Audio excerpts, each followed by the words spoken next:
Alright, we have an offer without an offers page. It's been out of like 8 offers, we had like...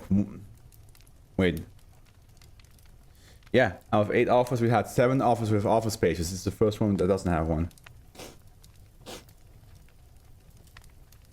For some reason my nose is acting up. I don't know. I hope I'm not getting sick or something like that. That would suck. That would suck AS. But we have Michael Atrius that wrote Fatberg. Oh, this is actually very short. Hey, Casabon, maybe I can actually get to SCP-2718 before you get to sleep. Upper class Euclid.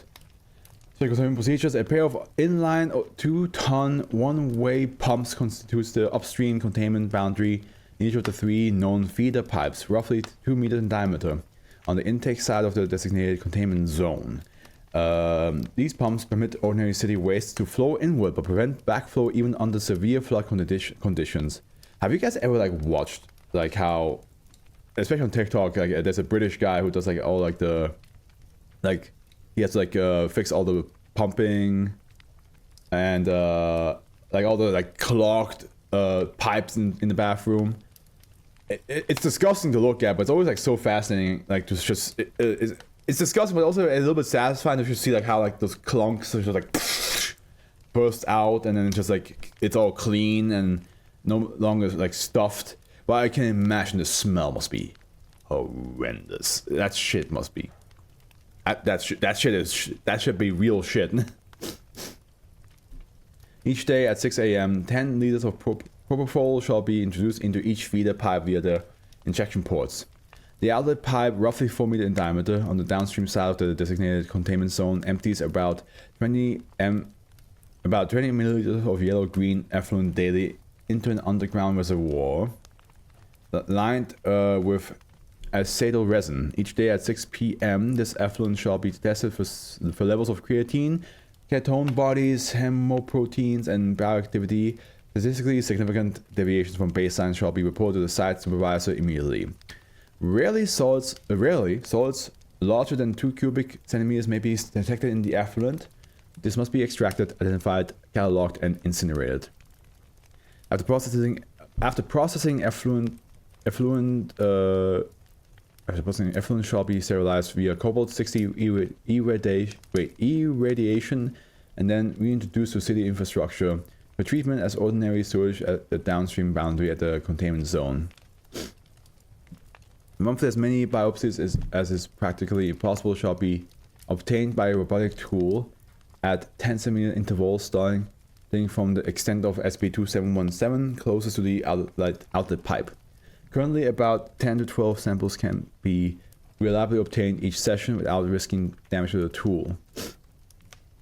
Quality of the pumps will be stopped for up to 48 hours for inspection and maintained while SCP-2717 is pruned. 3 crews shall be assembled and introduced to the intake piping through the positive pressure airlocks located just downstream from the pumps. Each crew shall consist of 2 D-class personnel who have been rated for high physical exertion, low susceptibility for claustrophobia, and who possess at least some close quarters combat experience. Each member of the crew shall be issued with the following: 160 centimeter machete with a UGPS emitter concealed in the handle. Underground GPS utilizes a set of service receivers to triangulate the position of the emitter.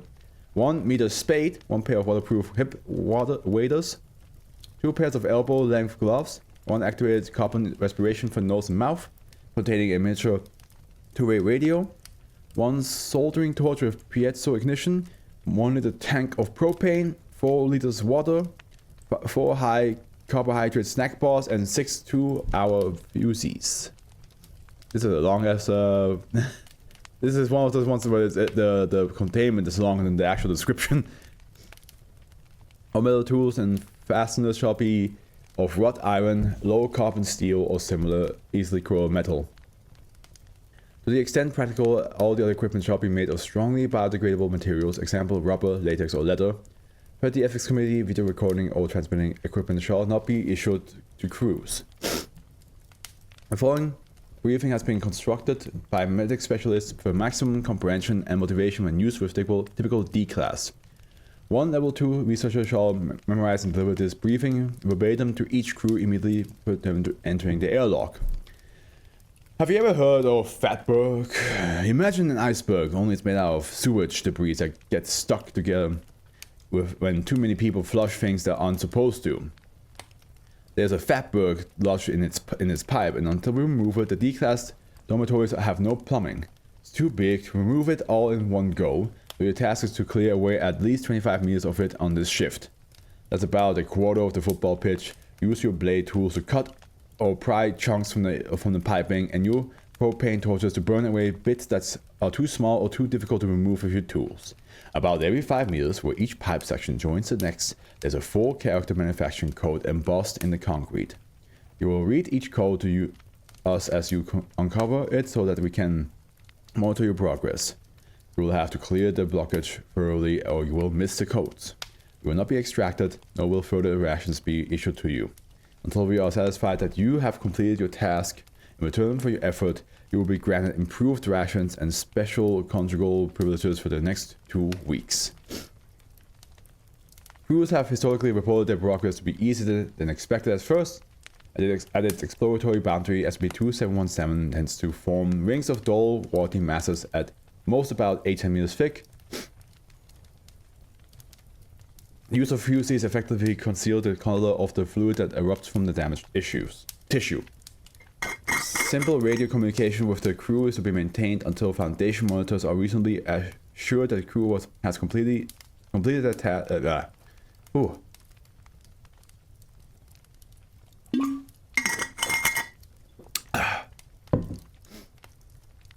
Simple radio communication with the crew is to be maintained until Foundation monitors are reasonably assured the crew has completed their true task, namely pruning about 100 meters of SCP-2717.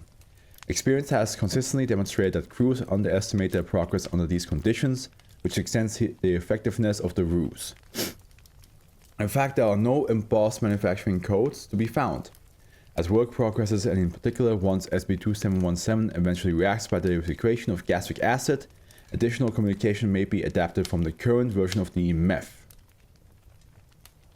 Motivation, Encouragement, and Threat Handbook, 33rd edition. In the event the crew fails to survive long enough to prune the prescribed 100 meters, additional crews may be introduced as necessary until the task is accomplished. For the Ethics Committee, no detailed records shall be kept of crew reports except to denote progress in meters, success, or failure. Under no circumstances are any crews to be recovered from the sewers. Once maintenance is complete, or in any event after 48 hours, the pumps shall be restarted.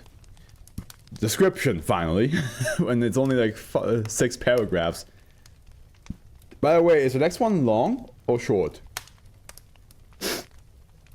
SCP-2717 is the complex of living animals' tissues that have grown to line roughly 4 linear kilometers of sewer pipes centered beneath Pumpkin Station, Amsterdam, Netherlands. Historical data places the construction of the section of the sewers to 1887, and current estimates based on extent maps place the total biomass at approximately 350 metric tons.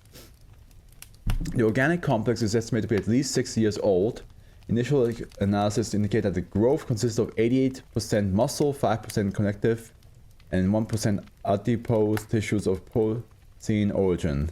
Current lines of investigation support the theory of unintentional human introduction of SCP-2717 to its current environment. See also release Valen metastabil polyfertility for van Soskava Spearcellen in vitro van Kut et al. Utrecht University Press 2008. Since discovery in 2010, SCP-2717 has consistently and steadily grown upstream, presumably upwards nutrient sources, with almost no increase in mass in the downstream direction. In the lab, samples have been stabilized and or grown in a wide range of nutrient-rich liquid environments. The cells display quorum sensing and self-regulation that is not fully understood. Cell division is unusually rapid at low concentrations, however, above a certain density threshold, the rate of mitosis appears to to adjust in order to avoid exceeding the rate of nutrient replenishment.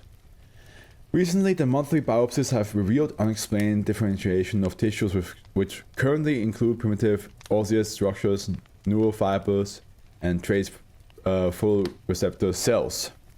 Although the Foundation ability to take tissue samples is limited to roughly the first kilometer from the effluent outlet, it is clear that the degree of differentiation markedly increased in the upstream direction. And sometimes it just shits so much. Well, I think it's not that it shits, I think it's just collecting it a lot. Ugh. That would suck to work at. If you're in the Foundation, you're like, yeah, you gotta clean the pipes. Because there's an anomaly in there that just makes it really, like, just stuffs it all up. Just stuffs it all up. Oh man. That would suck.